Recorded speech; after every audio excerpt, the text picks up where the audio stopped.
The officer picked up the candy that had fallen on the ground. Then he stuffed it into a soldier's mouth. The soldier felt humiliated, but did not dare to speak because he was planning to defect from the country. Late at night, when everyone was asleep, he slipped out of the camp through a ventilation opening.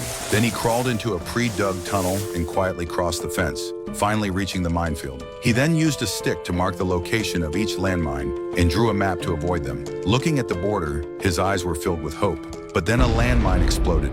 It turned out to be a wild boar. The soldier was worried that he would be discovered and hurriedly returned to the camp. The next day, he forged a pass and sneaked into the officer's office. He used a thin pen to open the cabinet and stamp the pass. Then he observed with a telescope and found that leaving through the main gate was the safest. So he helped a drunk officer into the car. Then he pretended to be the driver and drove towards the gate. Suddenly, the officer woke up. The soldier was sweating all over. Fortunately, the officer just asked for water. The soldier immediately handed it over. Thus, the man successfully left the camp. The officer was left in the wilderness. However, not long after the soldier left, he found that the car was out of gas. Meanwhile, the military was catching up. To avoid being caught, the soldier had to run as fast as he could.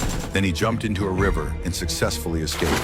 He reached the border area and called the defector's phone. However, the officer caught up. The soldier tried to run away but was shot by the officer. But the soldier endured the intense pain and continued to run forward, because as long as he crossed that borderline, he would survive. Then the officer shot at him again. The soldier reached out his hand in desperation to touch the borderline. Only when he touched the borderline did he relax.